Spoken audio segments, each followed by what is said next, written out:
Hello, everybody, and welcome back to Phoenix Wright is Attorney Dual Destinies. Today, we are starting the first trial for Turnabout Academy. We're going to be defending Juniper again. Yippee! October 25th, 9:47 a.m. District Court, Defendant Lobby number 3. My butterflies have butterflies in their stomach. So, what's it like to have your very own case for the first time? My heart hasn't raced this fast since I ran that full marathon last year. If it keeps up, you might get a lawyer's high. You know, like a runner's high.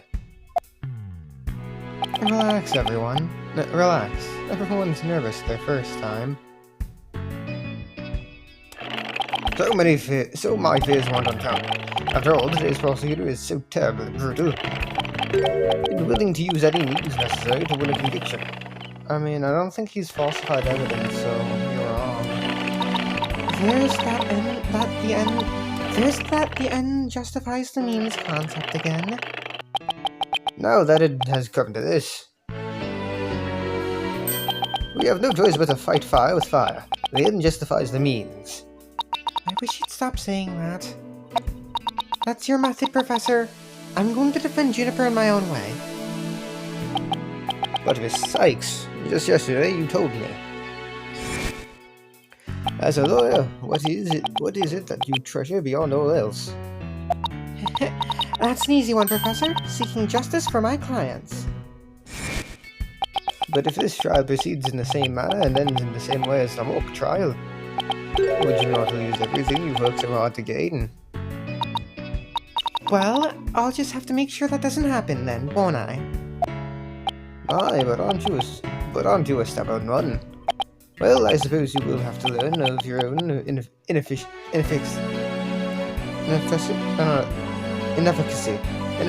hard way. Forgive me, Professor Means, but can we just leave it at that?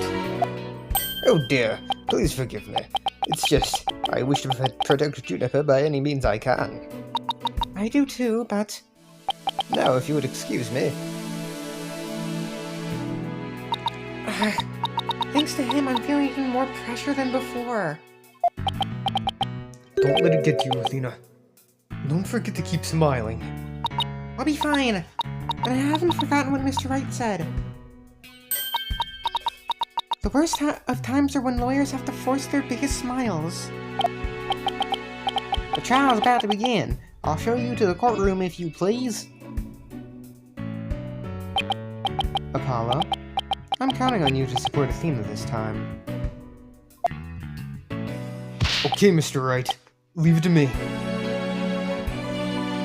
That's right. I have Apollo to back me up. Junie's fate rests in my hands. I won't rest until she walks free.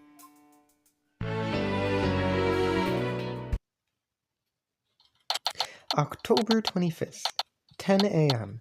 District Courtroom number 4. They really like courtroom number 4 in this game, don't they? Day 1, court is in session. Hi, Blackwell, Antaka, and Athena and Apollo. Court is now in session for the trial of Juniper Woods.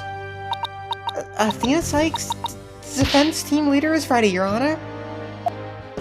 That didn't sound very confident. Are you sure you're okay?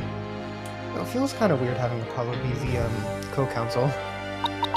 I'll be fine. Your boldness. I know. As usual, you want me to deliver the opening statement. Ah! This case is crystal clear. I see no need to explicate it any further.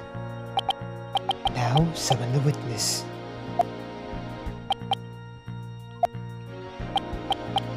Is there something the matter? Please do share your boldness. Whatever gave you that idea? Bailiff, please call our first witness. And now we don't even get an opening statement.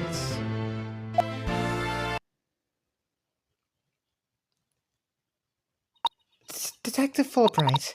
He and Prosecutor Blackwell have become quite the team.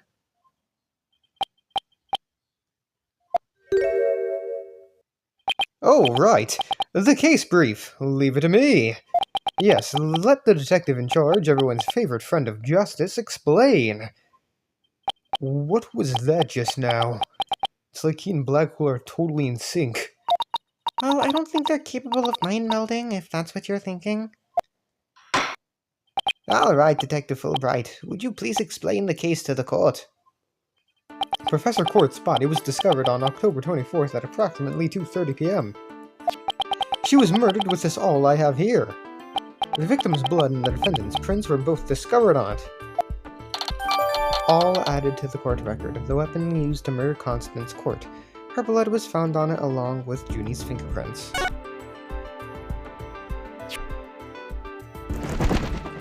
Eek! The court's autopsy report added to the court record. Estimated time of death between 6 and 8 p.m. Cause of death, blood loss from a deep stab wound in the victim's side. Well, that bird can deliver evidence too. Blackwell has trained him well.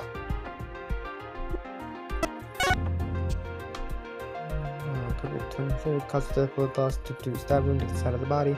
Marks indicate wrists may have been bound, no other visible damage, but stab wound was very rough. Maybe Blackwell should train it to not mess up people's hair while he's at it? Moving right along. The body was discovered on the outdoor stage, although no blood was found there. However, we detected traces of a massive amount of blood in the third-floor art room. In short, the murder took place in the art room.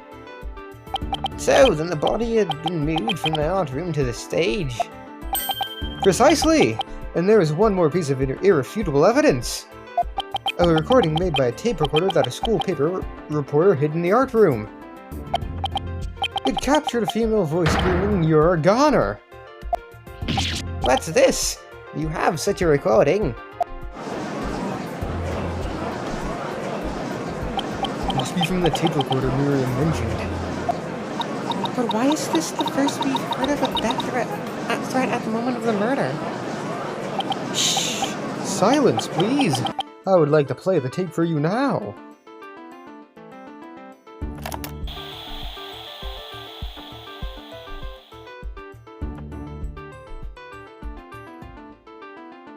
You're a goner.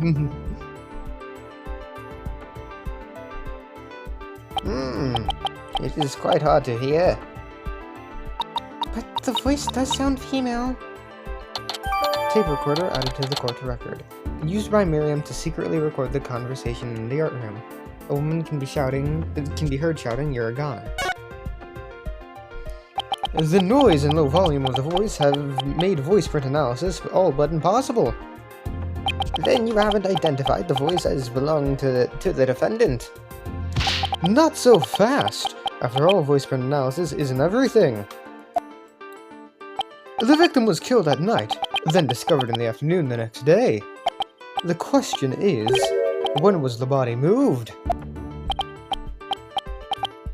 Oh, I know! It could have been moved in the middle of the night when no one was around. Sorry, but no! The campus was full of students that morning. However, no one reported seeing a body. That means the body was moved sometime before the mock trial when all the students and faculty were gathered in the lecture hall and the rest of the campus was empty. It was during this time Hugh O'Connor, one of the mock trial participants, found the body. So the prosecution heard about Hugh seeing the body? Wait one moment. If all of the students and faculty were gathered in the lecture hall, then there wouldn't have been anyone who could have moved the body. Ha ha ha! Have no fear, for there is always an exception. An exception? The 3 mock trial participants were standing by in individual dressing rooms. They were the only ones who had free access to the deserted campus before the mock trial. What? Then that would mean... what would that mean? Those 3 students were the only ones who could have moved the body. In justice we trust. I don't like where this is headed, Cena. Me neither. And by those 3, I mean... Hugh O'Connor, Robin Newman, and Juniper Woods. I knew it. Please, Detective Fulbright, don't say what I think you're about to say. In justice we trust. I take it everyone understands now. The voice believed to be that of the murderer was female. And out of the 3 people who could have moved the body, just 1 is a girl. Objection, Your Honor. Guys can sound like girls too. That leaves the defendant, Juniper Woods, as the only possibility. No! Impressive. He has you on the ropes even before any cross-examinations.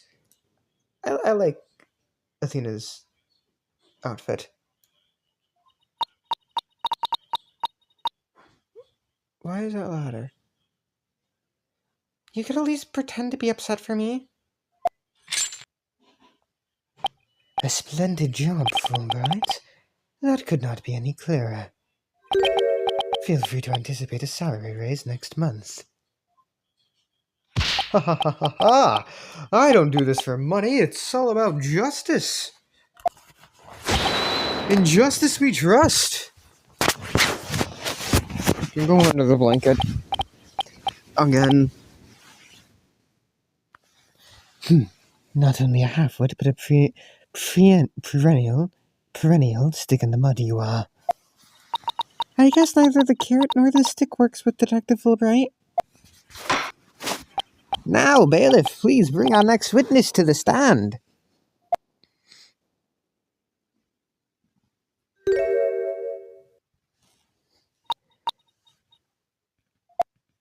So, our first witness is a cardboard box.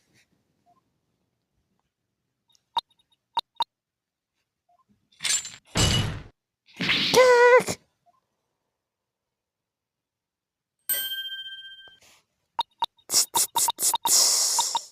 Stealth mode deactivated.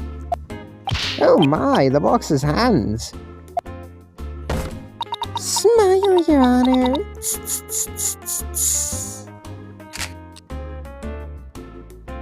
What the dickens? I've just had my picture taken. Here I am, Scuttlebutt, senior at the Legal Academy. I'm a reporter on the judge course. Juniper's been a bad girl. I'll tell you all about her crime. Might I ask whether you could come out of that box? Don't I get any more scripts if I blow my cover? The answer is no. After all, covert action is an undercover reporter's bread and butter. But testimony from a faceless witness is highly irregular. A former ninja I met in the clink said that exposing those who work in the shadows is to pass the death sentence upon them. Oh my, I never thought of it that way. Very well, if it would spare a life, I'll make a special exception this time. A former ninja in prison. Holy Shinto, how can the judge believe this load of crack? Now, your testimony, please. Oh, but take care not to reveal your face.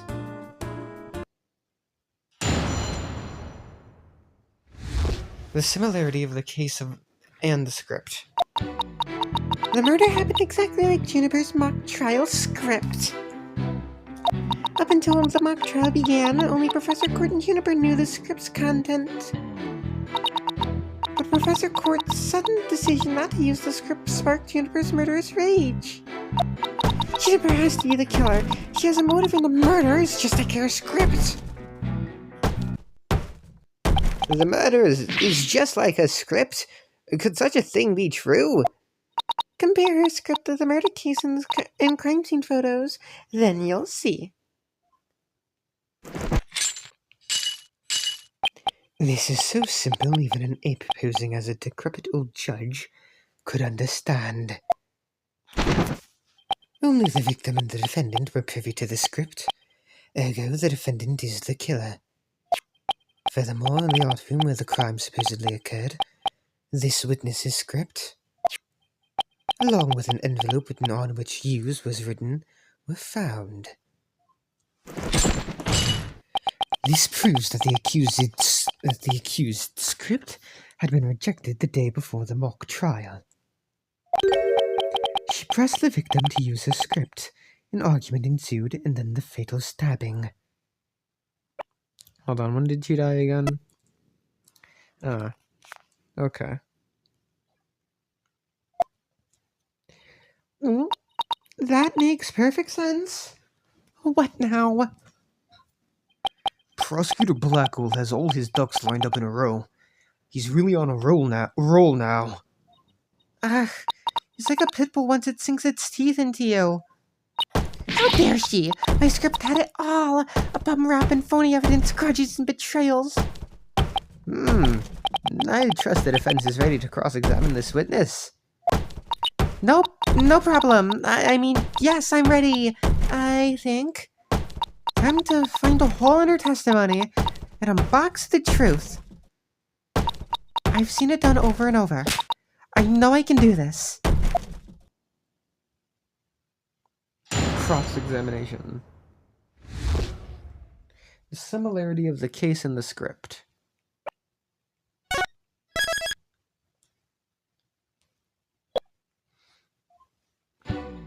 The murder happened exactly like Juniper's mock trial script. Hold it! There must be places where the script and the case diverge.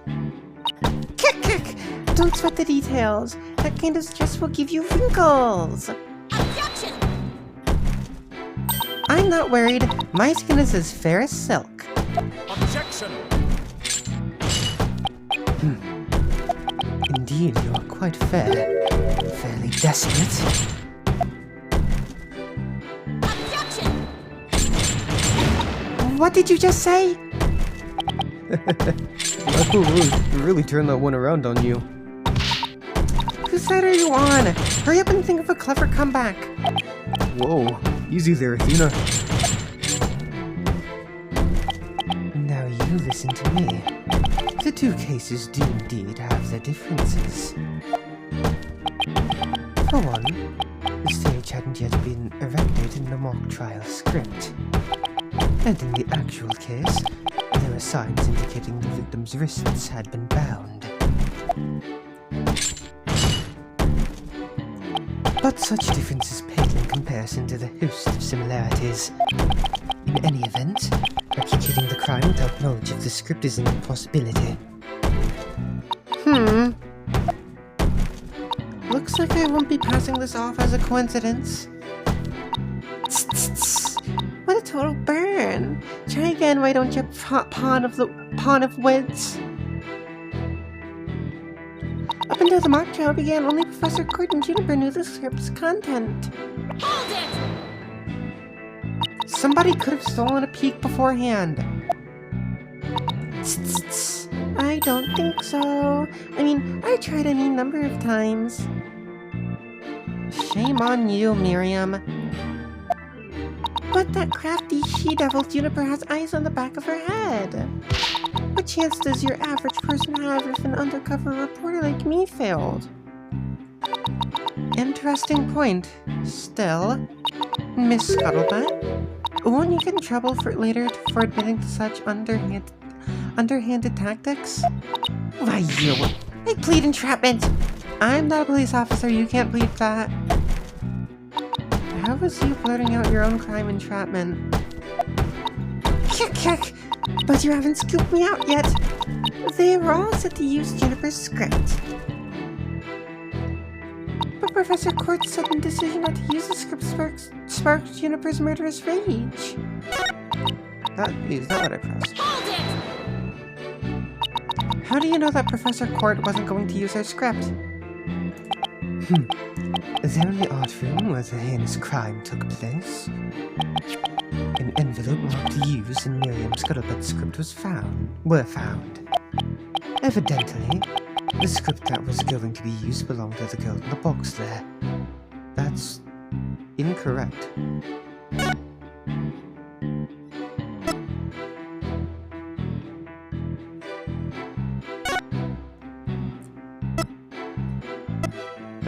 It's just wrong.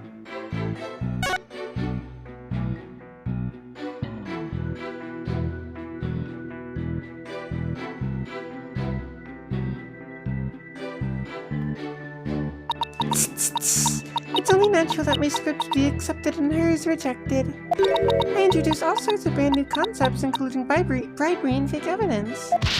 It was a cutting-edge script portraying a courtroom battle in the dark age of the law. I can't help but feel Professor Court went out of her way not to use it.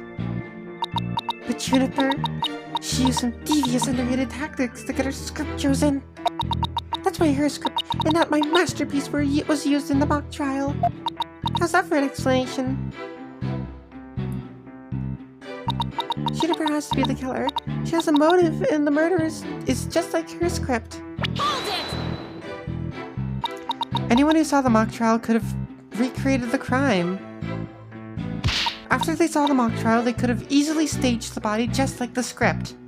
Objection! Where is the trial which pits Hawk against Canary? Objection! What did you just say? If he's so weary, you should try thing less. I bet that saves some energy. This is no time for jokes, Apollo. You just called me a canary. Don't let him get to you.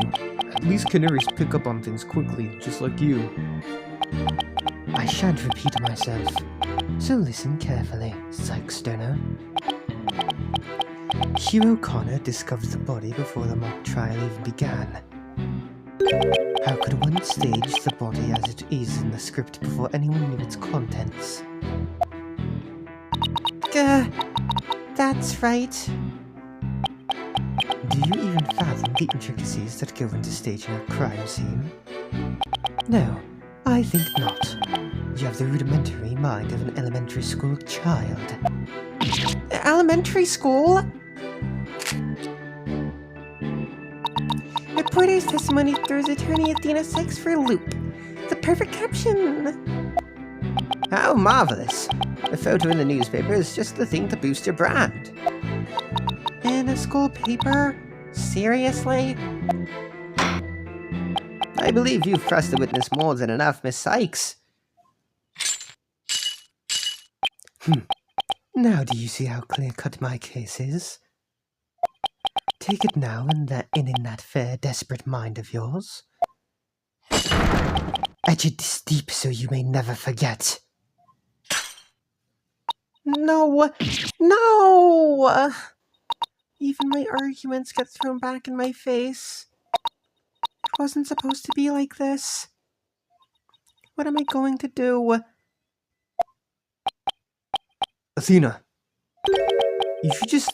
you should just about have all the answers you've been looking for now. Huh? Think about it this way. If the killer knew the details of the mock trial, would they really commit the crime in the exact same way? I don't follow. Try to place yourself in the killer's shoes. I bet you'll discover an inconsistency if you do. Ah! I get it. Thanks, Apollo. Miss Scuttlebutt, just so we're clear, you're claiming that the killer intentionally made the crime scene look just as it was in the script. And that it is beyond the shadow of a doubt, not a coincidence. Is that correct? No, duh. After all, it's just more evidence of Juniper's evil she-devil ways. Objection!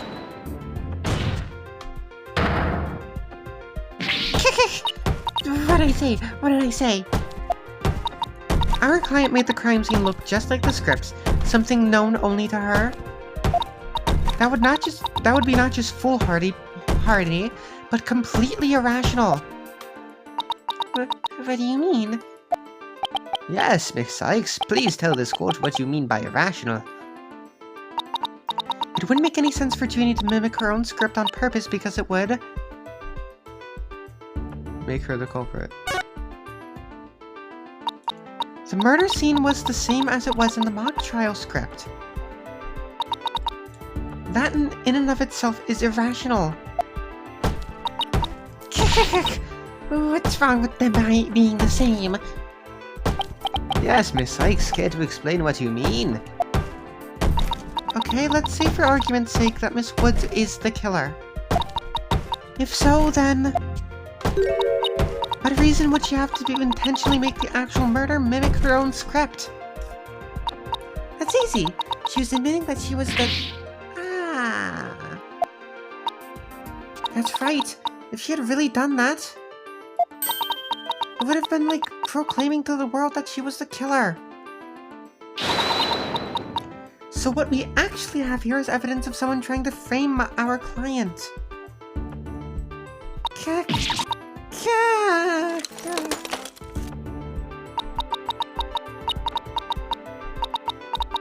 The body was found at the day of the mock trial. In short, the day the details were revealed.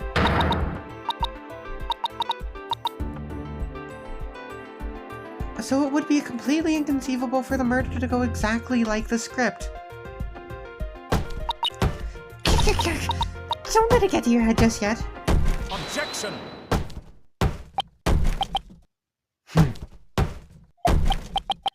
It would seem Justice Stone's comrade in arms has finally drawn her sword. However, the blade is dull, and it shall remain so until you master its use. Enough of the stupid sword metaphors already. There is a perfectly good reason for the inconsistency of which you speak. Reason? What reason? Must I spell out everything? You are what people today call high maintenance. The accused had intended to stop the mock trial, and in that event, Neri so would have been the wiser to the similarities of the case and script. Objection! No! The mock trial was only stopped after the body was accidentally discovered. Objection! Our witness here had also discovered the body. In fact, she was led to our dearly departed professor by the accused herself. What? Miss Scuttlebutt saw the body too? Precisely. And with the discovery of the body, the mock trial ought to have been cancelled. Wait, so you didn't call the police? Nope, I kept it secret for my big scoop. You can't do that! I made her pay long and hard penance for her sin. Did I not, my little box top? Kick. Compared to the work of a word correspondent, the sheer terror of that was... Ah! Jeez, I wonder what the Twisted Samurai did to her. Block off all the holes in her box? And spin her like a top while Detective Fulbright cackled in delight? That sounds more like nauseating than scary. Enough jabbering. Witness, continue your testimony. Sure, Mr. Samurai. I'm ready to finish off that she-devil. Witness testimony. I like the little bandage on your above your knee. What Scuttlebutt saw? Also, were those knee pads? I snuck into Juniper's dressing room while everyone was in the lecture hall. Juniper had changed into her stage costume. I asked her, "What are you doing?" And suddenly she fled into the hallway, as if she wanted me to follow her. I followed her all the way to Professor Kurt's body. She led me right to it. I'm positive it was Juniper because she was wearing the costume that she had made. Hold it! Why did you withhold such key testimony? Cack! Oh, that's not supposed to mean. Athena, you haven't even started your cross-examination. I know, but her testimony points to her being a potential suspect. Well, I don't think Prosecutor Blackwell is... No, wait. I bet he already thought of that. The witness left the lecture hall to sneak into Miss Woods' room before the mock trial. That means she, too, could have moved the victim's body. Cack! The prosecution's claim no longer has any ground to stand on. Help! No need to ruffle your own feathers so. When you squeak like a little brat, it agitates Talker. Do you want him to peck your eyes out? No thanks. You listen here. The witness has a perfectly good alibi. Oh yeah, I do. Around the estimated time of death, I was at undercover reporter class. It's right near my home. Undercover reporter class? The proverbial rug has been pulled from under you. The witness could not be the killer. The defense must look before leaping, or at least make sure the rug's secured to the floor. I tried to warn you. Oh. Well, there ends the cross-examination. Let's allow the witness to step down. Huh? No, wait a minute. The defense has no right to cross-examine the witness after that little spectacle. For whatever a man is showing, this he will also reap. Why can't he say you reap what you sow? Very well. If the cross-examination is over, I suppose the witness may go home. Perhaps spend some time in her lovely box and recover from today's stressful events. Don't you worry about me, Your Honor. There's no rest for the wicked, or journalists either. My third eye's always seeking a scoop. She's always eyeing a scoop. Well, back to the trenches. Bye-bye. Hold it! Not so fast, Miss Scuttlebutt. Apollo? There's just one thing I'd like to ask.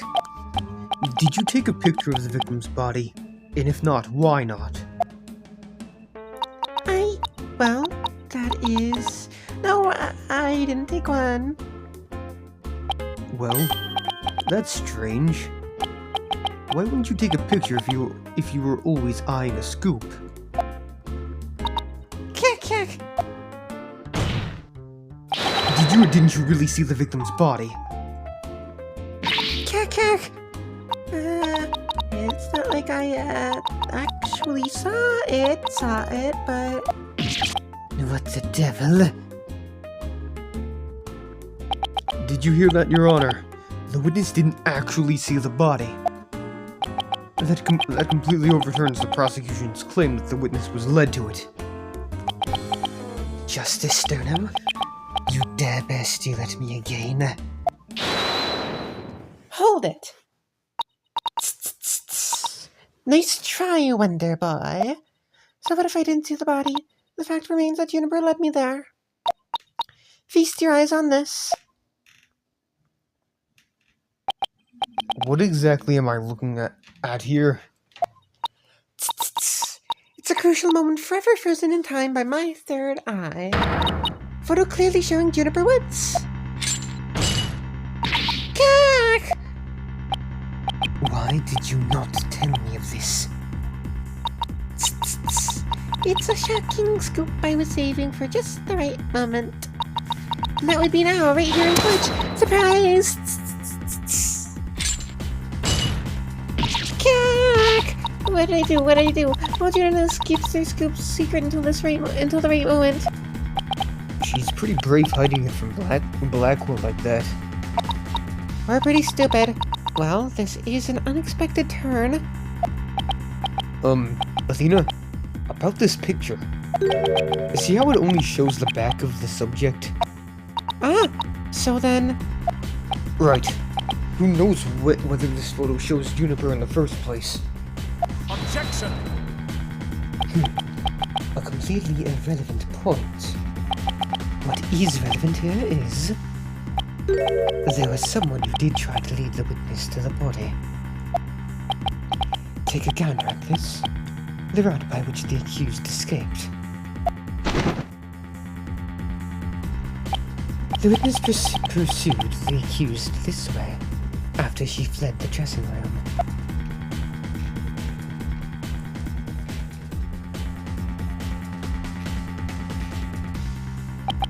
The accused descended to the first floor and exited to the quad. Then what, Cotton Cretin? Then I tripped and fell. Cut my knee on my own box. She stayed under her box even while running after someone? Sounds difficult. Recall that the body was already there, for Hero Connor had already seen it. She was trying to show someone the body because she wanted to stop the mock trial. Hold it! But if the facts have changed, that's all the more reason to cross-examine the witness. The defense has a point there. Very well, you may proceed with your cross-examination. It seems Justice Stoner has saved your pretty little hide, missy. For now, at least. Whew, guess I pulled that off somehow. Thanks, Apollo. You're a lifesaver. Incidentally, my compliments to the witness for her very fine box. It's Primo cardboard, lovingly selected from among many. Kick! Tell another lie, or hide another fact from me, and I shall put it to the torch. Kick! Kick! Please, anything but that. I think it would be more eco-friendly to recycle it, but that's just me. Alright, Miss Sykes, you may cross-examine the witness. Fuck! How did that not crack? I mean, I'm happy. But how did that not crack?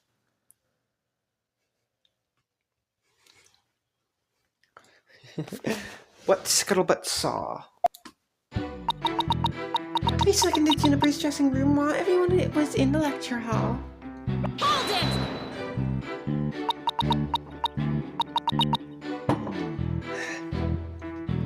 You said you snuck in, but why would you do something like that? Because if I get a big scoop on Juniper, club membership will go through the roof. Right now, the newspaper club only has one member, me. The club's history once I'm done. So, the Themis Herald's brand recognition is a matter of life and death. Her means may be questionable, but her motive is surprisingly sound. Extra. Students seeking the thrills and chills of expose journalism. Report to the Club room. This has been a paid advertisement. Anyway, where was I? Huh? It never took Miriam for such a go-getter. Juniper had changed into her stage costume. I asked her, "What are you doing?" Hold it! Why would she change into that costume? The mock trial was about to begin. How should I know? But if you don't believe me, take a look at this photo. I captured this critical moment like the gonzo journalistic pro that I am. But this only shows the back of whoever was fleeing. You expect me to shoot her face when she's running away from me? I guess you're right, but this doesn't seem to be getting me anywhere. At any rate, as this photo shows, Juniper was in her stage costume. When suddenly she fled into the hallway, as if she wanted me to follow her. Hold it! That doesn't mean you had to chase her. Call it a journalist's instinct. I see something fishy, I go after it. But you never did catch up to her, did you? A true undercover journalist gets up and dusts herself off when she stumbles. That reminds me, didn't you fall during the chase? When you tripped on your box? A true undercover journalist is always ready to stumble over a great story. Sure are a lot of holes in your story. Or is that just the scuttlebutt brand of journalism? A true undercover journalist always prevails against her adversaries.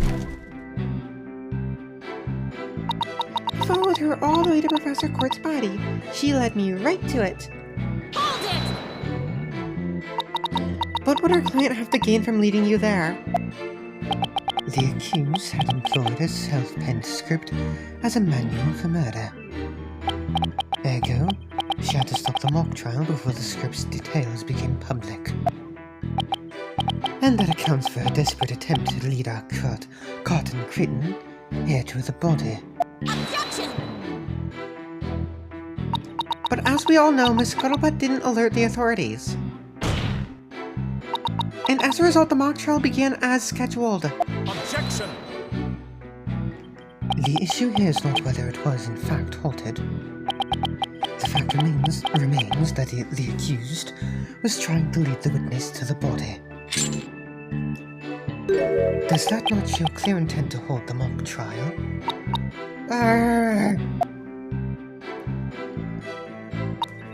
I'm positive it was Juniper because she was wearing the costume that she had made. Hold it! You say it was our client because the figure you witnessed was wearing her costume. Isn't that a bit simplistic? It's only as simplistic and clear-cut as a good piece of journalism should be. Sure, it's simple, but I'd hardly call it clear-cut. That's why I chased her. She keeps saying that it was Junie, but she didn't even actually see the body. Yeah, but Blackwell's assertion takes that into account. So even if I press her on never seeing the body, I won't be able to overturn this testimony. Well, whoever it was that was fleeing, Miriam never did see their face. So, I'm wondering why she thought it was Juniper. Try thinking along that line and see what you come up with. I think this is what we have to present something on. I'm gonna save.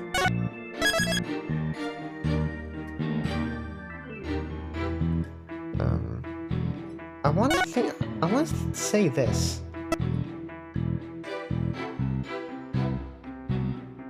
Like, I do want to say it's the stage costume, because I don't see anything else pointing to that. Objection! Miss Scuttlebutt, Miss Scuttlebutt's sole basis for identifying her client as the figure in this photo is the fact that it shows someone in Miss Woods' stage costume. Well, it is Juniper's costume, so that it must be Juniper in it. It's clear-cut. No, that's where you're completely mistaken. What?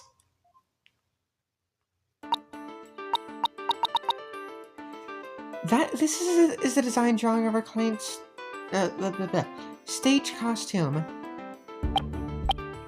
Oh my! What a wonderful creation! The constellations are extraordinary.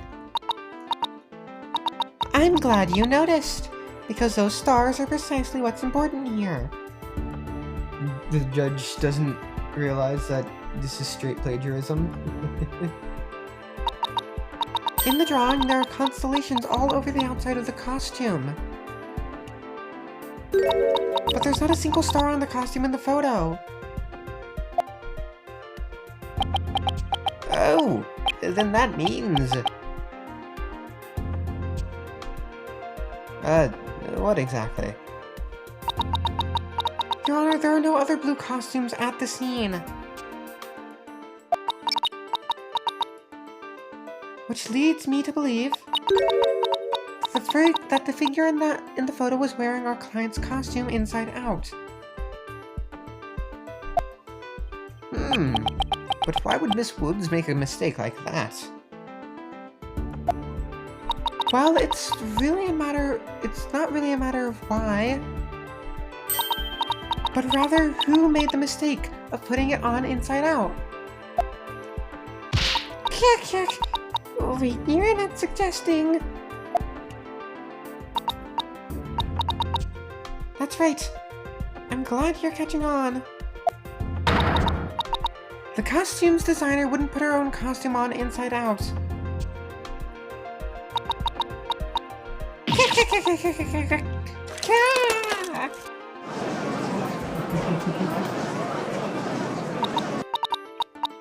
Sorry, Miss Scuttlebutt, but doesn't believing you had a scoop when you really didn't make you a failure as a reporter? A failure as a reporter?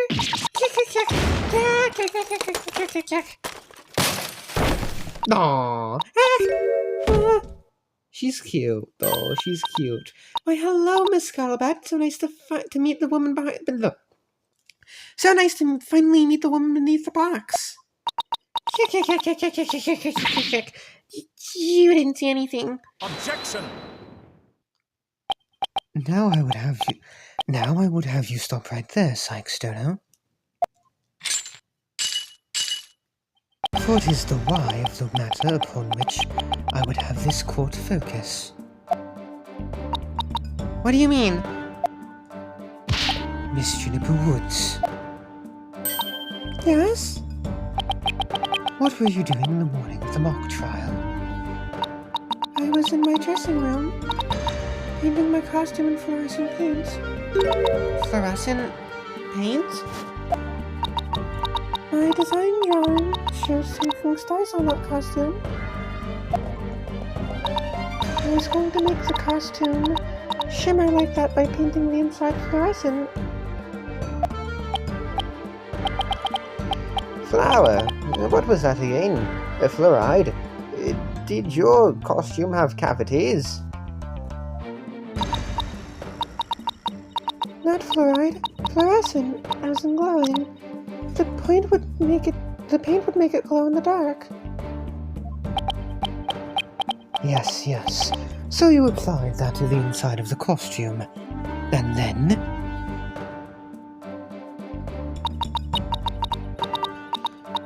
I let it dry for a while because I heard it takes a long time.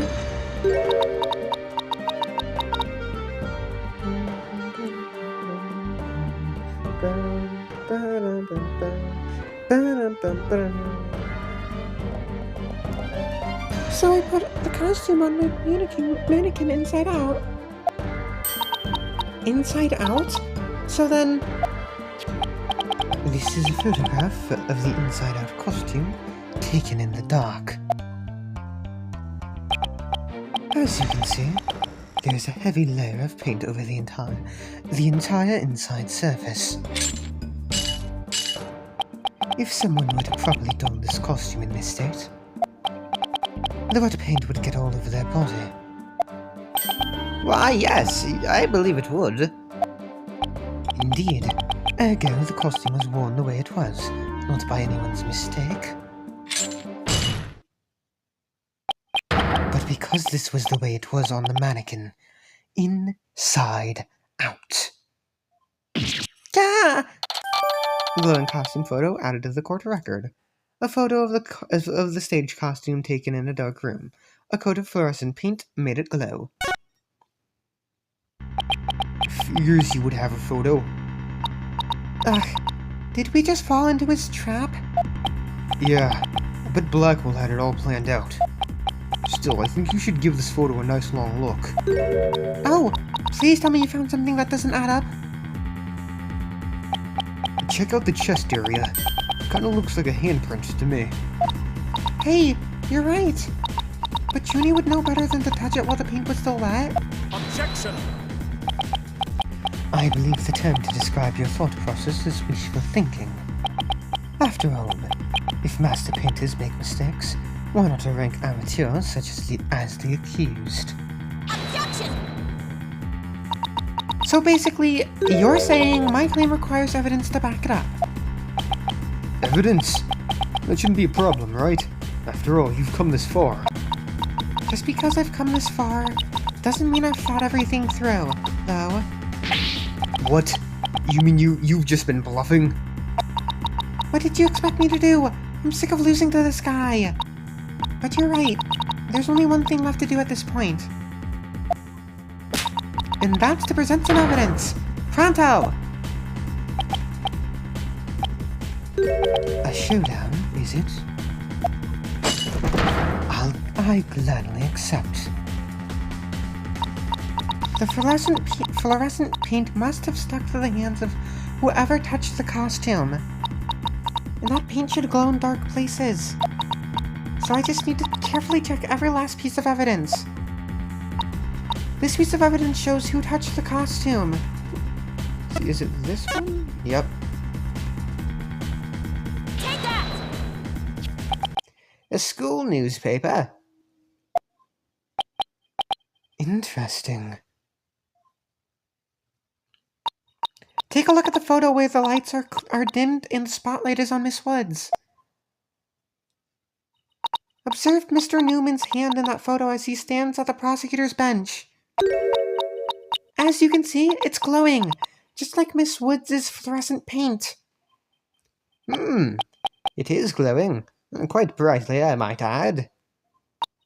But why would he put fluorescent paint on his hand for the mock trial, you may ask? The answer is he wouldn't. Not on purpose. It got there when he put the costume on. Oh! I mean, oh, that means... what again? Have we heard Athena's objection theme yet? Because this is keep pressing on. I feel like they should have used her objection theme here. It means the figure photographed in the costume was not our client Juniper Woods. It was her classmate, Robin Newman. What?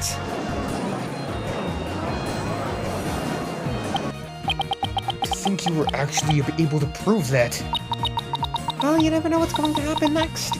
That's the thrill of the courtroom. So then... does that mean that Robin is our man? Well, that's certainly how it looks. Very well. Robin Newman it is. He is here in the gallery, I trust. Show yourself. I challenge you to a duel.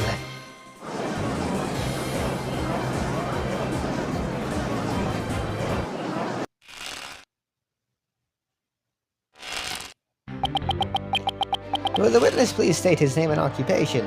And, I'm not ending the video, but I gotta take a break. Yeah, I gotta take a break. I'm tired as balls, man. So I will pick this up in like... I don't fucking know, 12 hours. It'll be 2 seconds for you. Like always, but 12 hours for me. Alright, we catch it then, I guess. Nerds. Okay, we back. Will the witness... It's a lot more than 12 hours, I think, that it took me, but I digress. Will the witness please state his name and occupation? I'm Robin Newman! I want to become a great artist! I practice day and night! Yeah! No! That's not it! That's not it! Art's gotta be sincere, man! So, for occupation, should we put down budding artist? No! Phoebus Legal Academy, Senior Prosecutor course! This brace is proof of my masculinity! I've been training to be a prosecutor for 18 years! I assume you will be cleaning up the pottery you smashed before you leave today. Ah! Oh, man! Ah! It seems the witness has finally settled down. I guess nothing phases the judge after all these years. You may proceed with your testimony, Mr. Newman. Specifically, the court wishes to hear why you had fluorescent paint on your hands. Witness testimonial. Why I touched the costume. I went to see Juniper in her dressing room, but she wasn't there. When I walked by that frilly costume, I was like, whoa! The mannequin that was on was about to fall on me. I got that paint on me when I got it. But I never put it on. That's just stupid.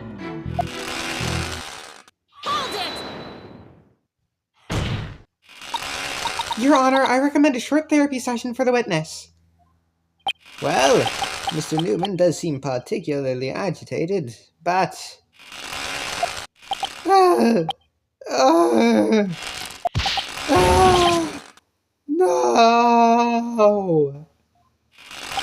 Not again. What's his problem? I sensed it the moment Robin took the stand. The discord in his heart. So you think he might be hiding something? Probably.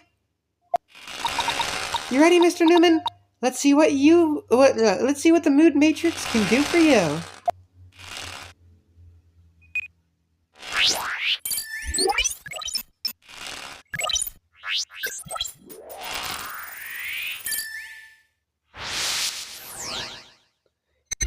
I went to see Juniper in her waiting room, but she wasn't there.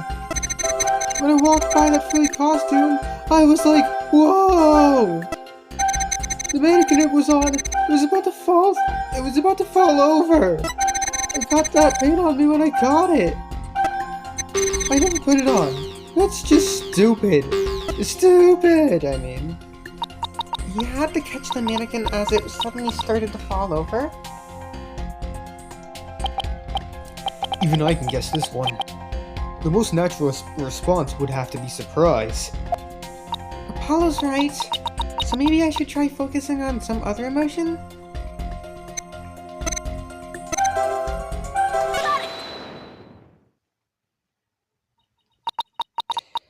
When you mentioned the stage costume, I sense a sudden powerful feeling of joy.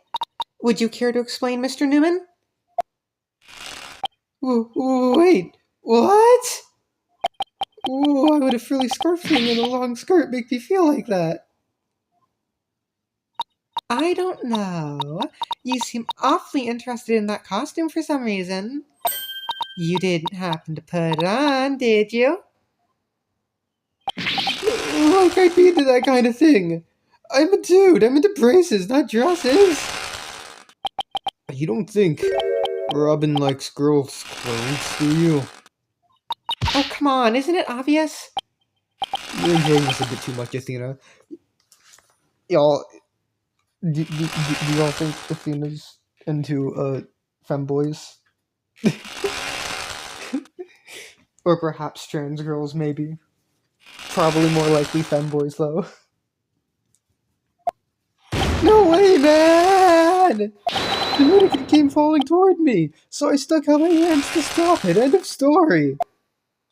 That's a new piece of information. Time to run an update.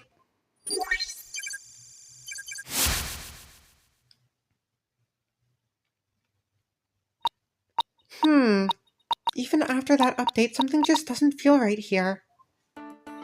Do I have anything that could prove his statement contradicts what really happened? Take that! You said the mannequin came falling toward you, so you stuck your hands out to stop it. If so, then the fingers of your hands would have been pointing outward like this. But that's not what the handprints show.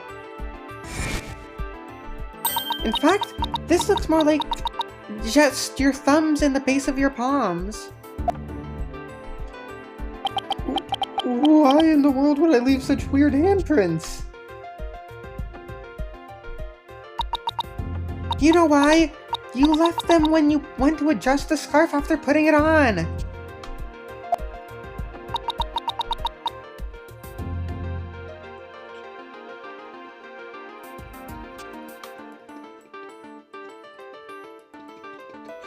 Just like the model in this drawing.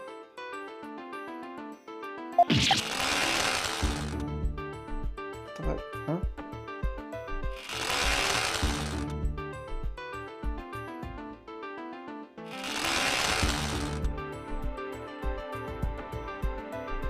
Whoa! Why don't you just admit it, Mr. Newman? You did put the stage costume on, didn't you? And you really do like frilly clothes, don't you? Fine, I admit to putting the costume on. But I don't like girly clothes, man! That's a lie. Only 90? Damn. Yes, new information to plug in. Time for another update. Stuck in knowing the costume was in there. My heart was pounding even though I'm a guy. Then I saw it. It was even more amazing than I'd imagined. I was like, whoa, I'm a guy, but I got all excited. No. It's true, I did put on girly clothes. It was strictly for artistic purposes. Hopefully we can figure out what Robin's hiding based on this new information. Just hope it's not more than we bargained for. Although that usually seems to be the case.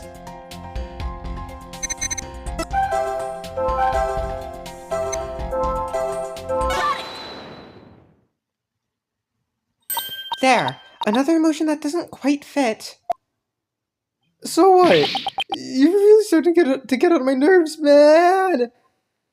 Mr. Newman, you got excited when you put the costume on, but you also felt sad. Who cares if I felt sad? It's no big deal! Okay, Mr. Newman, out with it. Why did you feel sad? You're hiding something, aren't you? Oh, no! You're not fooling anyone anymore. Now tell us why you were sad. Okay, fine! If you're gonna be that way, I'll tell you! The reason I felt sad is... no matter how much I dress up, I'll never be as pretty as Juniper! Well, no offense, but for one thing, he's a guy. Fuck you, Apollo! That's homophobic and transphobic, and I guess femboyphobic, I don't fucking know. That's not a word, but I digress. It's bigoted. And a real hothead at that. No! That's not it! I totally own those girly clothes. I should have been totally pretty. But there's something that keeps getting in my way. Wow, that's a whole lot of anger and raw emotion right there. His heart is crying out in pain. His emotions are out of control. Out of control emotions. We saw those during the Ninetales Veil incident. So all we have to do is find the source of his uncontrollable anger, right? Right. Help me look for a conflict between his statements and the images we see. If we can find that, we can wrestle him away from whatever's tormenting him. Mr. Newman said that there's something getting in the way of him being pretty. Something that doesn't go with girly clothes. But what could it be? Fine, I'll testify, man! Oh my god. Making so little progress. It's not gonna know the costume was in there. I'm always pointing even though I'm a guy. It's true, I put a power feeling when I saw the scarf. I admitted I wore girly clothes. I felt like a demon when he pulled the hood over my head. Okay. It felt so right. I was totally dressed up like a normal girl. So we're looking for the source of this anger. Right. The conflict in his testimony will most likely arise from his emotional repression. Let's compare the images to his testimony. We might find the problem that way.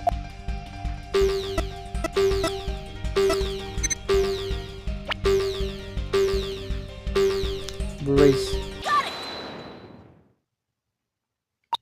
Mr. Newman, you feel a great deal of anger toward your brace, don't you? Is that what you feel is holding you back from being as pretty as you think you should be? Huh? What? Mr. Newman, the truth is, you really want to take that brace off, don't you? No way, man! This is a symbol of my masculinity! I can never take it off! Is it that you can't take it off, or that you don't want to take it off? Oh, man! I should have kept my big mouth shut.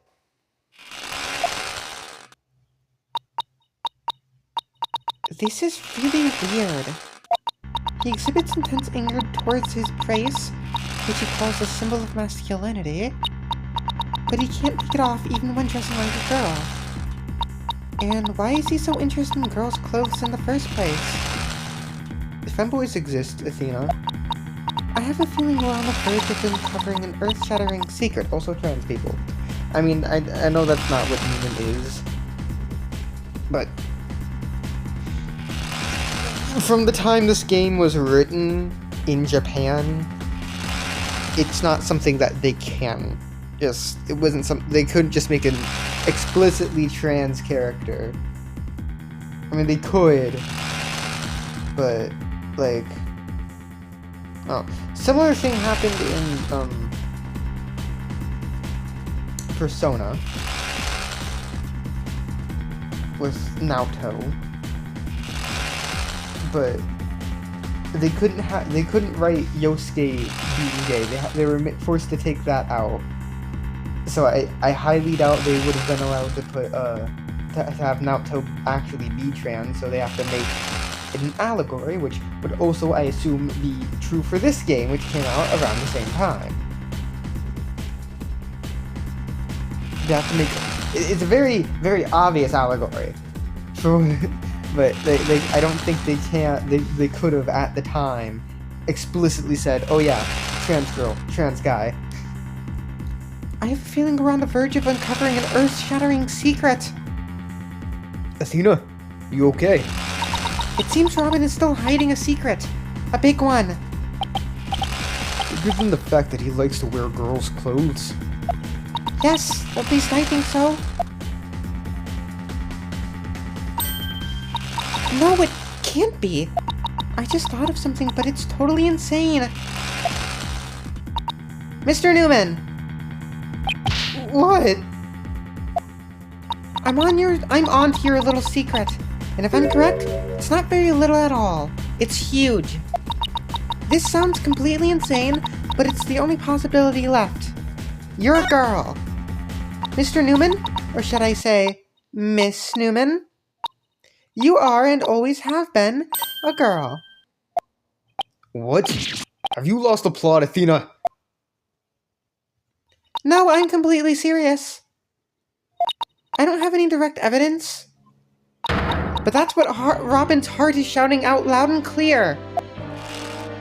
Hold it! I still think you've totally lost it. I mean, Robin reeks of testosterone. How could he possibly be a she? Apollo, he's wearing makeup.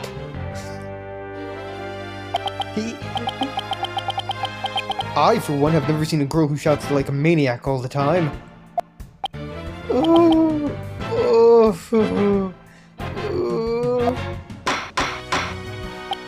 I've seen plenty of witnesses in my day. But if he's a she, then she's the most convincing actress I've ever encountered. Therefore, let me pronounce my verdict. Robin Newman is, without a question, a man! Fuck you! You are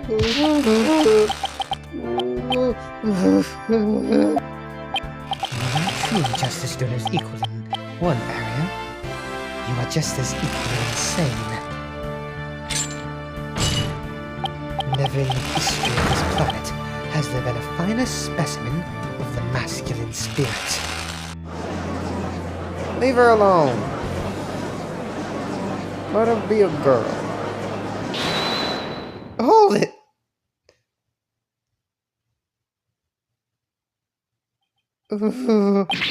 Ah! You guys are done talking about me! I'm...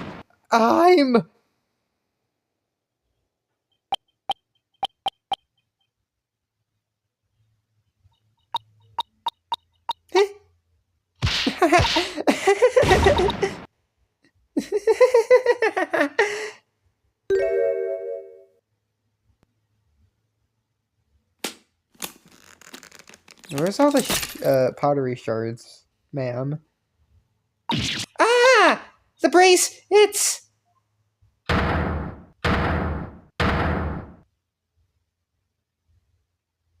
My god, she has boobs! Sorry. Miss Sykes? No, allow me to call you Athena. I wanted to keep this a secret at all costs, but no. No way! Yeah. Surely this must be some kind of jest. Nope, it's for real. I'm a girl, body and soul. If you don't believe me, I'll give you a P-E-E-K. No! I don't want to see that. This is a court of law. Ah. As if. What an amazing transformation. Well, all the Discord is gone. The image is now complete. No.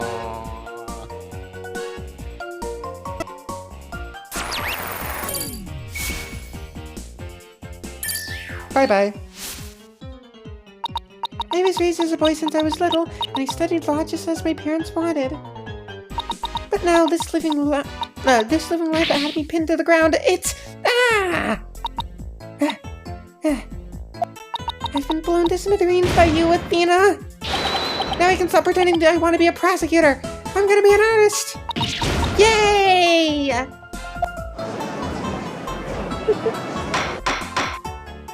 Order! Order! What a shocking development. He really did turn out to be a she. Eek! Why is everyone looking at me like that? I feel like a movie star or something. But no paparazzi, please. I value my privacy. O-K-A-Y? Ah! No picture, you'll regret it, man! Am I just imagining things? Or is Robin even more hyper than when she was a he? I don't know. Maybe it's because she finally got her troubles off her chest? Literally?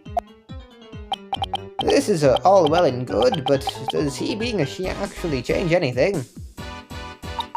The fact that the witness is actually a girl does change things. Because there is now a piece of evidence that we must reevaluate. Very well, let's see what the defense has for us now. What piece of evidence must we reconsider now that we know that the witness is a girl? Take that! This is what I'd like the court to reconsider. Oh, the tape recorder. The one that recorded the threat to your Organa.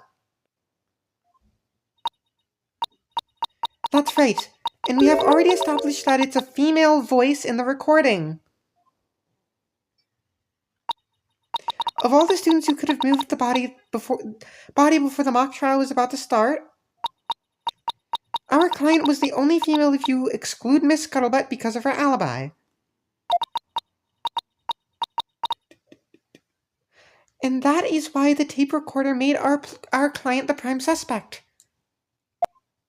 Ah, so then... That's right. The witness just revealed that she's a girl. Therefore, if we are using the voice in this recording as the basis for hurling accusations, this witness must be labeled a suspect too. Hey, we got a objection theme. Oh! Oh no! I love Athena's objection theme. Courtroom revolutionaire. Wow. Talk about a sudden turn of events. You've done it. You found a hole in one of the prosecution's key pieces of evidence. Yeah, but wow, that was a lot of work for a single one. Objection! Not so hasty now. You're forgetting that only one person here was privy to the script. Ergo, Miss Juniper Woods is still this prime suspect. That's not... Where's the thing?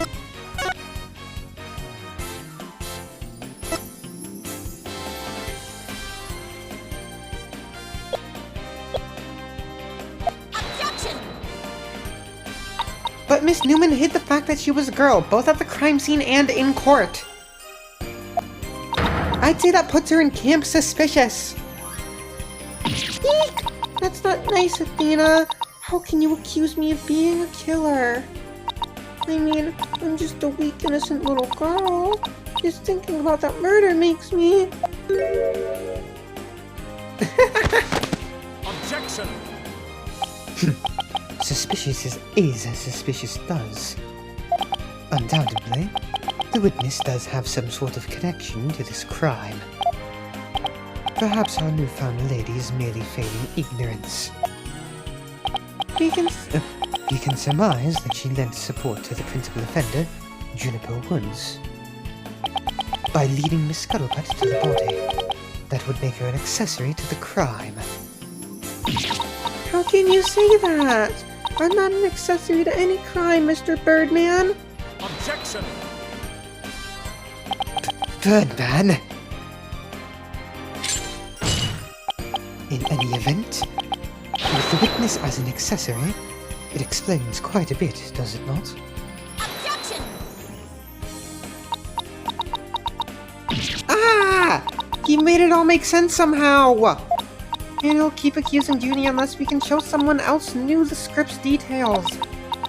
But how could someone have gotten their hands on that kind of info? The only way they could have known what was in the script was if they...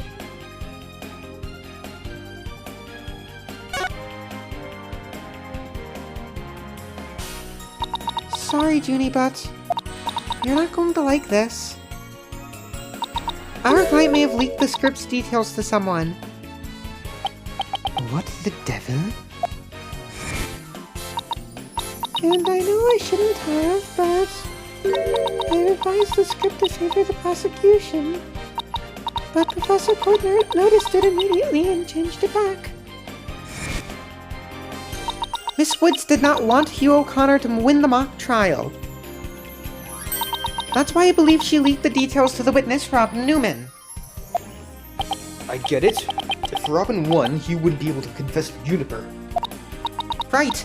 Junie was probably trying to keep their friendship from becoming awkward. Objection! How could you, Thena? Why are you using the nickname? What a bunch of bull! I never heard a word about this script from Juniper! Never ever! Objection! You sure? Can you look me in the eye and swear you didn't? B-A-D Athena! You don't have any evidence!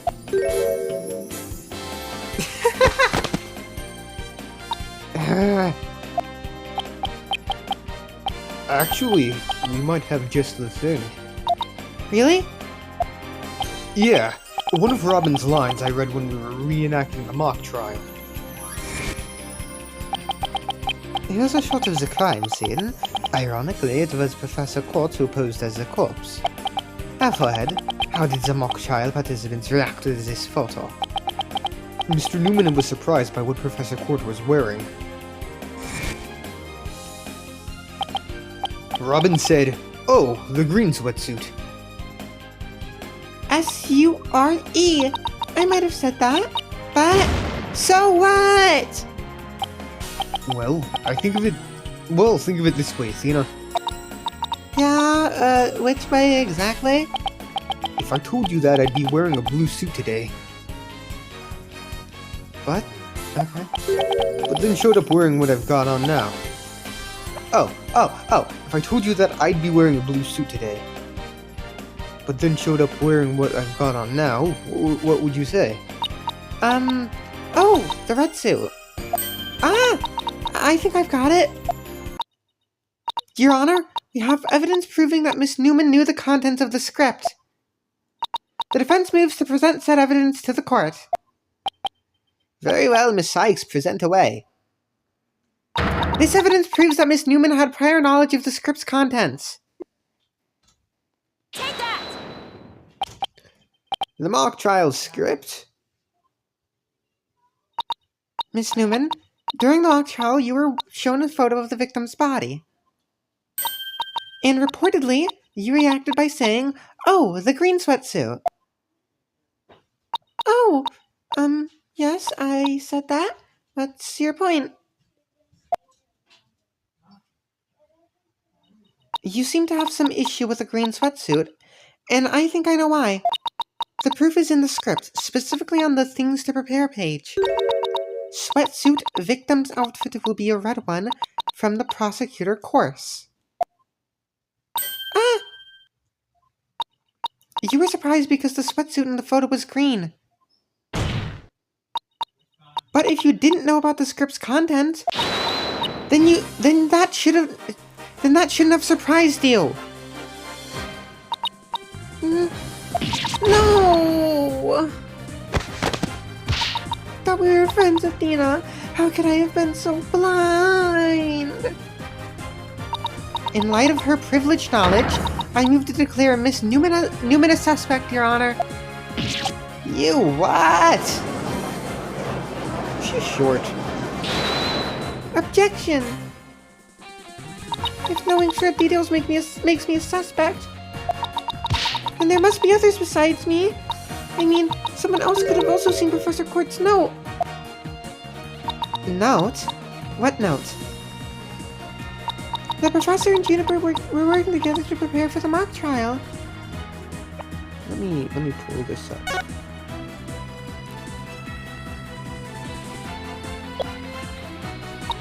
But only one copy of the script was made to prevent it from being leaked. But that gets kind of inconvenient, right? You're not seriously going to suggest... Eek! But it's the truth. Professor Court did do exactly what you're thinking. She didn't write down any of the proceedings or the truth behind the case. But she did write a note to herself about the props and details about the victim's B.O.D.Y. Is this really true, Miss Newman? If you don't believe me, send the police over to my house. Tell them to check the pictures on my camera. I thought it might give me an advantage. So I take a picture of the note. I'd say she's telling the truth. Wait a sec. If there's a note with details about the body, then that means there are others who could have made the murder look like our client's script. Yes, I believe you're right. Apparently, this case isn't as clear-cut as Prosecutor Blackwell would have us believe. This new revelation blasts a big fat hole in the prosecution's case. Oh! Objection! Bully for you, missy. I don't think this spells victory. And why not? I'm fucking hungry, man. I don't know if you can hear my stomach rumbling. But yeah, I'm hungry. The battle is still young, and my blade is now fully drawn. Between it and my next witness, your life will be forfeit, so put away your wooden sword. And show me what you are truly capable of, if you wish to live. You want it?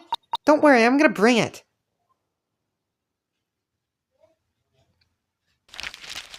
Hello, Hugh. You remind me of Wesley Stickler, but less perverted.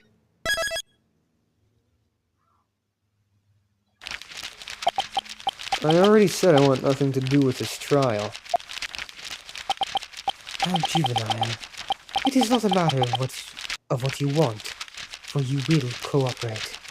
Hero Connor. Prosecutor Blackwell, why have you called this witness? You will recall that the day before the mock trial, in short, the day of the murder, the accused testified that she left her home at around 6 p.m.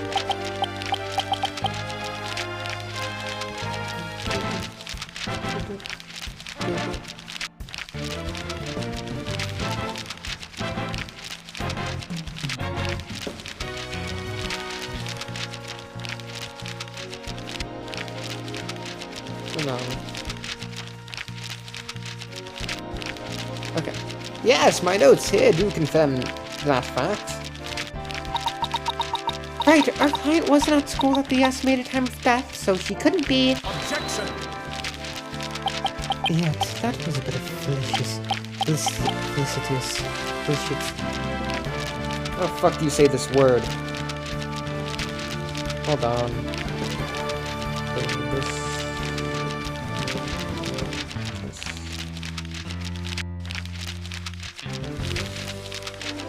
Felicitous. Yeah. Felicitous. Okay, felicitous. Okay. Yes, that was but a felicitous lie. Or am I mistaken, golden boy? I have no intention of saying anything more. Now, if you'll excuse me. Hold. I'm not through with you yet. It seems the rogue prosecutor has it out for me. Leave and we just might discuss you know what. No, wait. One little statement and Mr. Cool loses it? What's that all about? I changed my mind. I'll stay and testify. Are you sure, Mr. O'Connor? The world of a genius is as good as gold. Let's get on with this. Hugh O'Connor, a senior at Themes Legal Academy. Lawyer course. How's that? Just fine. Your testimony, then, if you please. You're up against the top of the class now. I'd be careful if I were you. I know Junie would never lie like that. That pompous schoolboy won't know what hit him.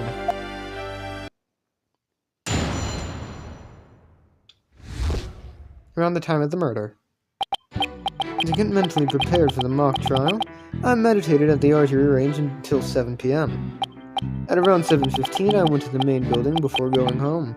That's when I saw Juniper. We didn't say much as we passed by each other. She seemed her usual self. That's it. Anything else you'd like to ask? That is quite enough. Well done, golden boy. The final bell rings at 7 p.m., at which point the campus is a desolate place. Now you will recall the tape recorder. We know the time of the voice recording. It was 7:10 p.m. the day before the mock trial. That was the dark hour of this heinous crime. Do you have any proof of that? As its final bell, the school plays a special broadcast when the clock strikes 7. The female voice on the tape appears 10 minutes after that broadcast. The killer waited until the school was empty to bring her devious plan and deadly trap. Tape recorder updated in the court record. A woman can be heard shouting "Uragana," recorded it in the art room at 7:10 p.m. on the 23rd. So, when the witness saw the defendant, that would have been... Indeed. It was 5 minutes after the voice was captured on tape in the art room. Ergo, we know that the accused was still in the main building, even after the killing. So the time of the murder and the time of when the body was moved. Great! Another inconvenient testimony. Miss Sykes, your cross-examination, please.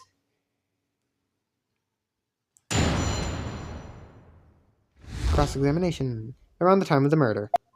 To get mentally prepared for the mock trial, I meditated at the archery range till 7 p.m.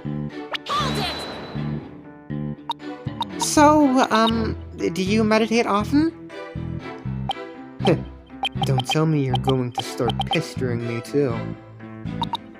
What's that supposed to mean? No need to play dumb with me. All the girls want to know about my private life. What? I will remind the defense this is a court of law, not a pick-up spot. It seems Miss Fancy Pants' lawyer is smitten with the witness. Fuck you! Objection! I like girls. Objection! Objection! Objection! I'm just trying to establish the witnesses. If you must know, I never go a day without meditating. Satisfied now, stalker girl. That's it! You'd better take that. Whoa, whoa, there, tiger. Just take a deep breath and relax. Heh, I'll just continue my testimony now, if you don't mind. At around 7:15, I went to the main building before going home. That's when I saw Juniper. Hold it! Our client has stated she went home at 6 p.m. You and Professor Court were busy preparing for the mock trial together yesterday, right? Was that the last time you saw her? Yes. I left school at around 6 p.m. No, wrong. I don't know what she was doing, but Juniper was definitely at school after 7 p.m. But I suppose neither side can prove one way or the other. Ugh. But if Judy was there, that means she's lying. Truth be told, I only saw her for the briefest of moments. We didn't say much as we passed by each other. She seemed her usual self. Hold it! So you just walked past a good friend barely saying a word? The final bell had already rung. I get mad when you stand around chatting. Then again, we're not like you people, talking endlessly in those annoyingly loud voices. Objection! Annoyingly loud voices? I'd like it if you refrained from insulting my partner like that. Normally I'd shout objection right about now, but I'll take this one for the team. Why do you look so satisfied, Apollo? Anyway, I think that's about all I have to say. That's it. Anything else you'd like to ask? Hold it! Alright, I'll take you up on your kind offer. I expected as much, so go ahead, ask away. Mr. O'Connor, I want to ask you... Did you stop by the art room? Or as it's now known, the scene of the crime? No, I didn't. Can you prove it? As much as I'd like to say I could, I can't. But let me ask you, can you prove that I did? As much as I'd like to say I could, I can't. But I will ask, how often do you visit there? Hardly ever. And there's no reason for me to be there anyway. There's no reason for you to be there. Is there an echo in here? If something's bothering you, I'll just add it to my testimony. How considerate. Thank you for noticing. Let's add your statement to your testimony.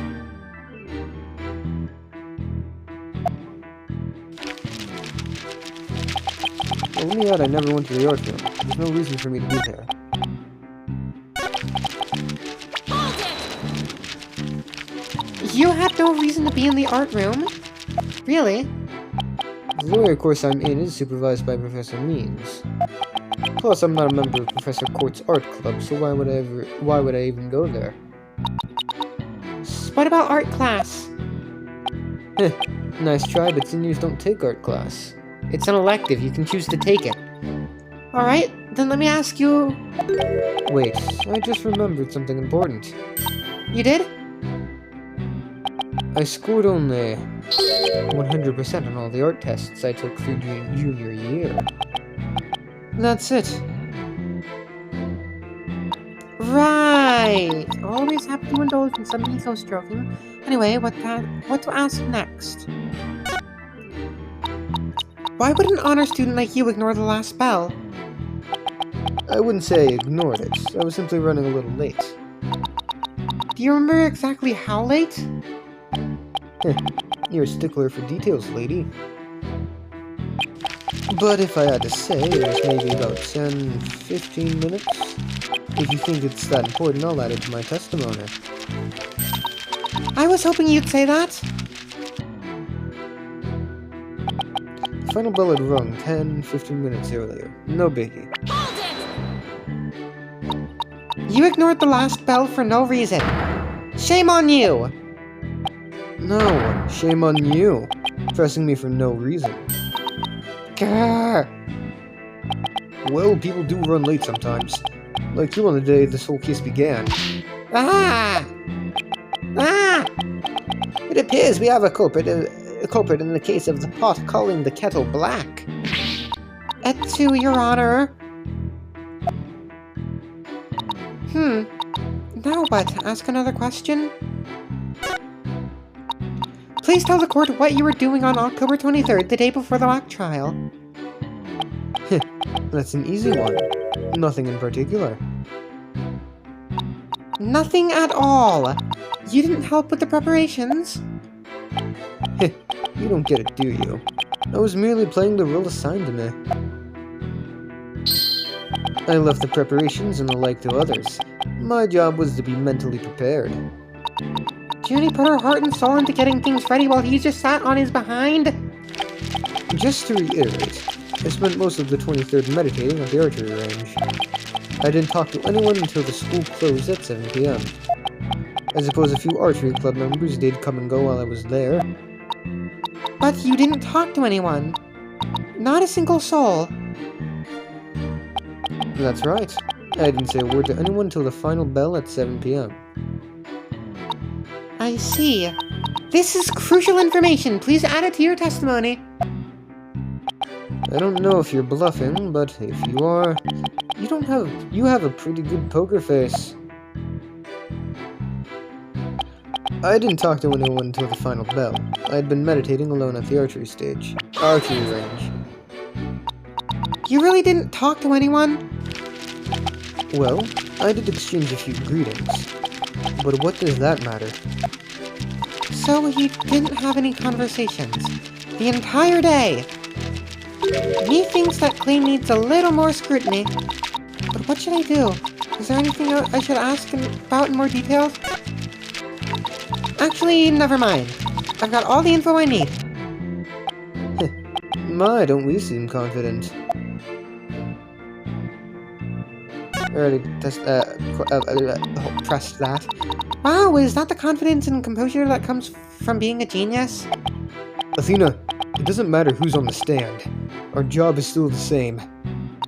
Sure, but if Junie was really still at school after 6 p.m., I didn't spot any inconsistencies in Hugh's testimony either. What am I supposed to do now?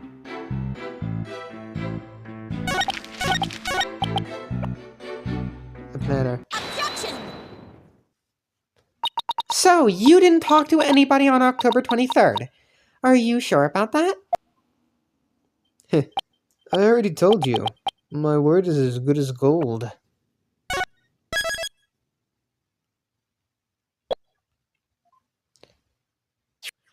Okay, then how do you explain this? And don't spare any details. Sorry, never seen that before. This is the victim's planner. She recorded all of her plans in great detail. Take a look at this page here. It reads 23rd, meet with Hugh, and important. Don't you find that interesting? What? Where'd you get that? The keyword here is important. You say you're at the archery range all day. But you also said that a few students came and went while you were there. What are those pictures? Doesn't sound like a great place for an important talk. But the entire campus was buzzing with activity before the mock trial. Where could they have possibly had a private conversation? I thought about that too. But the situation changes after the last bell. What's this now? The witness stayed after the last bell. In order to have a private talk with the victim, am I right, Mr. O'Connor? This is insane. Must we go through this yet again? I suppose you also have no evidence, as usual. No, I don't have any direct evidence. However, the witness was meditating until after the last bell.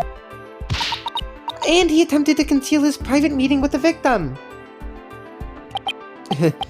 First Robin, now me. Who are you going to accuse next? You're just another unscrupulous attorney looking to get ahead. Don't let him get to you. He's definitely hiding something. I mean, he was supposed to meet with the victim around her estimated time of death. I had my suspicions about Robin, but Hugh seems just as guilty. These three are the only possible suspects, after all. Mr. O'Connor, answer me this. Did you meet with Professor Court that day?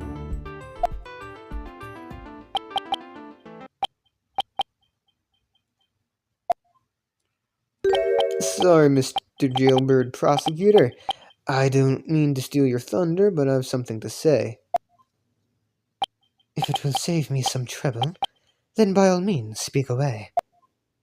If you would recall, Miss Sykes, the voice on the tape recorder was female. And knowing that, I'd like you to explain how I could possibly be a suspect. Oh, he has a point. Impressive. Golden Boy here does shine gold indeed. Care to take the reins? You're more than capable of prosecuting this case. Sorry, but I'm studying to be a lawyer. What a pity. To think such genius is to be wasted on mere lawyering. Blackwell, you're a lawyer. Blackwell's still a lawyer.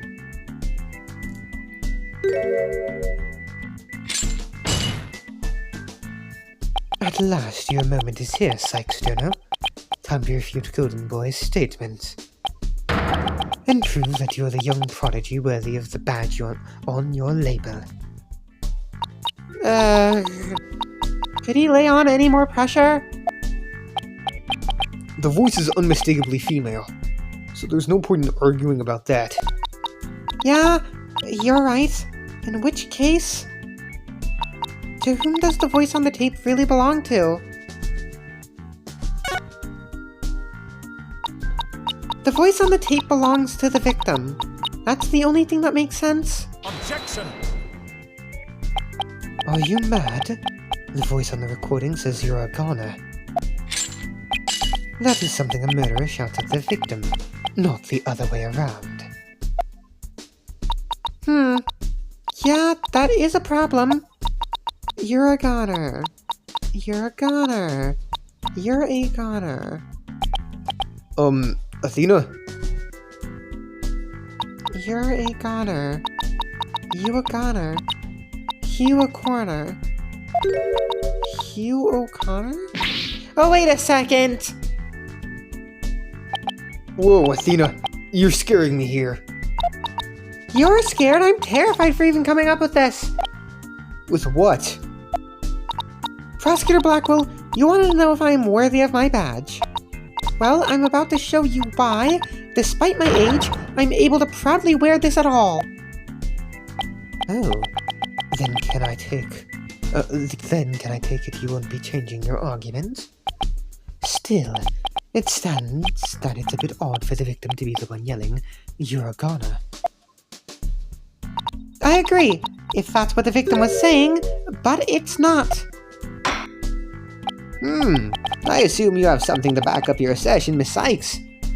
Not exactly, but you don't have to add fuel to his fire, Your Honor.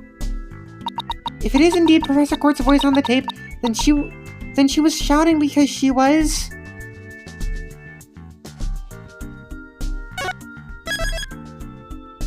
It's either going to be threatening or scolding. I'm going to assume scolding. I would like to call one basic fact into question.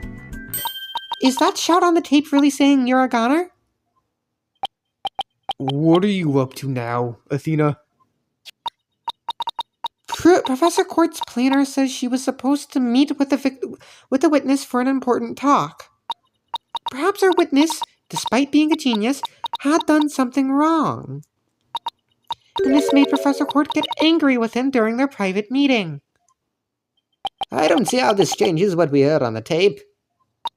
Well, if you want to see how it changes things, then let's try a little experiment. Your Honor, I want you to yell at the witness as if you're mad at him. But, and this is important, use his full name and say it really fast. Okay, let's see. Hugh O'Connor! What did I do to deserve that? Yes, like that. Now try again, but faster. Hugh O'Connor! Hugh O'Connor? Hugh O'Connor? Hugh O'Connor? Wait a second. No, this can't be. Objection! Oh, but it is. You think I'd spend the energy to lead you this far if it wasn't true? Ah, but it is, Your Honor. Humans are not perfect. That's scientific fact. We sometimes mistake shadows for monsters or the wind for voices. Now that you mention it. You can do this, Athena. Just give the old guy one more little push. The voice on the tape recorder was never was your goner.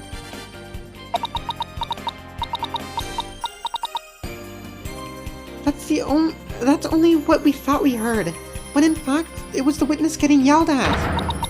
The court will note that this is different from the selective hearing men are so good at.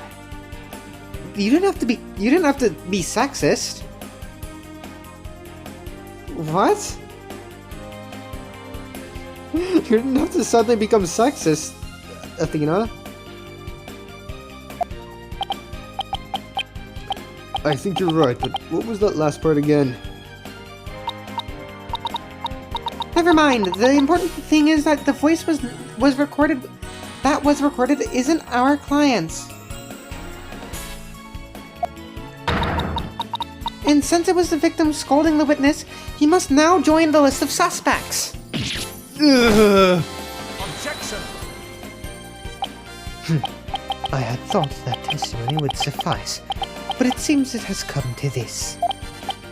I will not allow such fallacious quibbles to pen this case. The prosecution has one final piece of evidence to present to the court. Evidence? What's he going to pull out now?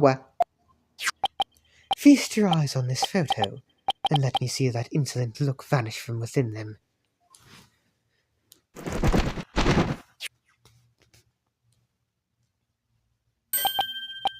Let's see here.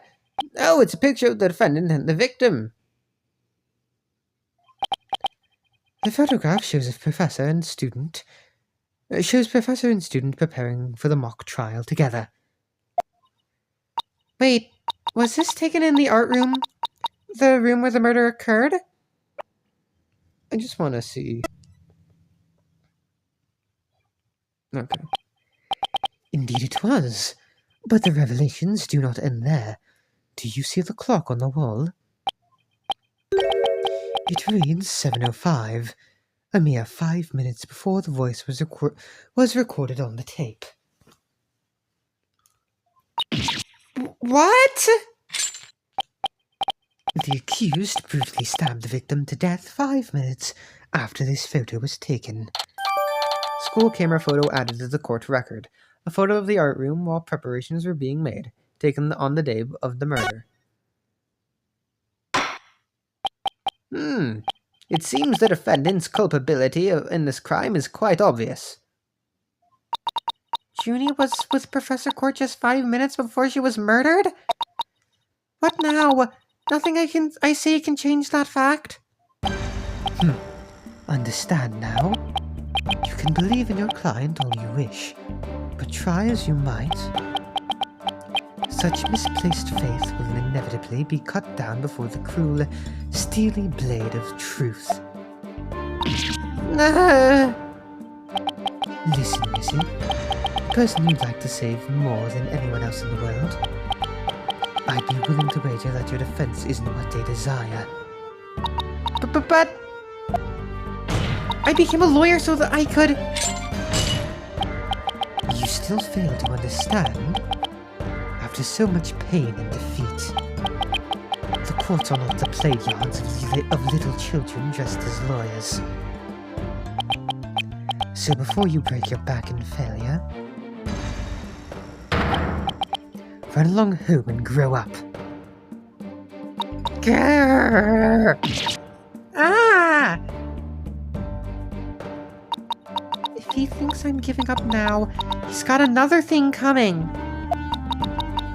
I have to find my inner strength if I ever hope to save him. But I can't think of any way to strike back. The worst of times are when lawyers have to force their biggest smiles? That's impossible. How could I smile under these circumstances, even if I forced it? This is better than bad. Who knew Blackwell had that one waiting in the wings? Why didn't that twisted samurai just present it at the beginning? Wait, maybe this was his real plan? Was he just trying to show me how weak and powerless I am? Maybe he's right because I really haven't got a clue. Who's the real killer? Who murdered Professor Constance Court? Robin Newman, a girl who had been forced to live a lie as a guy? Or was it Hugh O'Connor, the honor student, who had met with Professor Court? There seems to be little reason to debate the defendant's guilt any longer. The time for a verdict has come.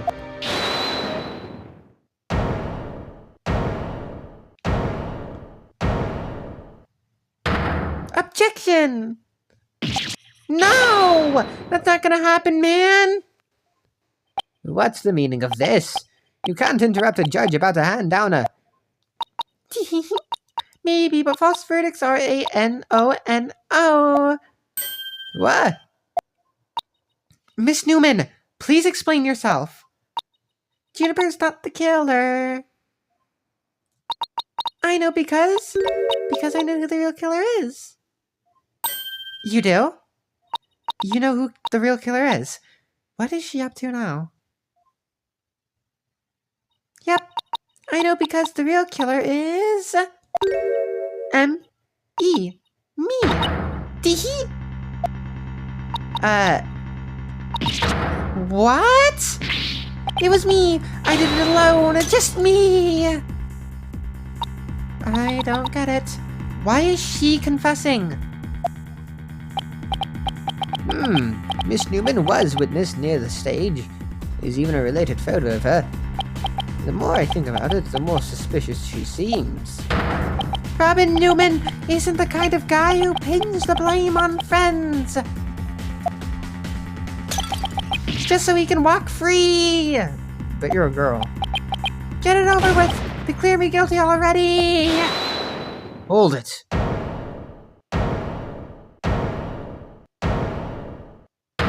No, hold it. Please, wait. Juniper, what are you doing? Thank you for all you've done, Thena. But you'll have to forgive me. I can't let my friends take the blame any longer. Junie, no. Don't do it. You and Robin have done nothing wrong. They have absolutely no connection to this case.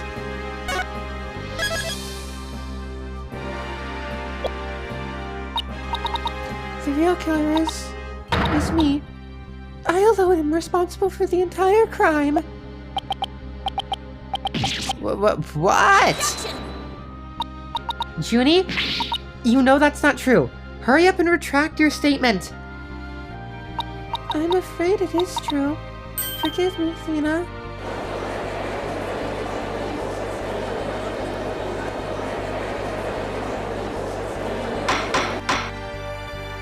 Order! Will somebody please explain what's going on here? I see right through your cheap ploy. School rules state that a prior conviction terminates one's eligibility to graduate. A guilty verdict here would make whatever dreams one had go up in a puff of smoke. Oh, I wasn't aware. Even meek little mice will fight when cornered. A pitiful spectacle, I might add. These vermin are trying to protect each other, now that they've nowhere else to run. Protect each other? Wait, so was Robin just trying to protect Junie too? If so, then the real killer is... Objection.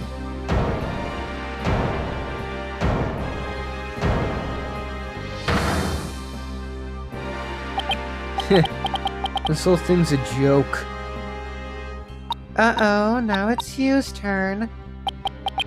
What? What is wrong with kids these days? I know what just crossed your mind, Miss Sykes. You think I'm the killer, don't you? Wow, he really is a genius. He even knows what you're thinking. I think it's about time I told you the truth. And I'll even get right to the point. It was me. I did it. Wait. What?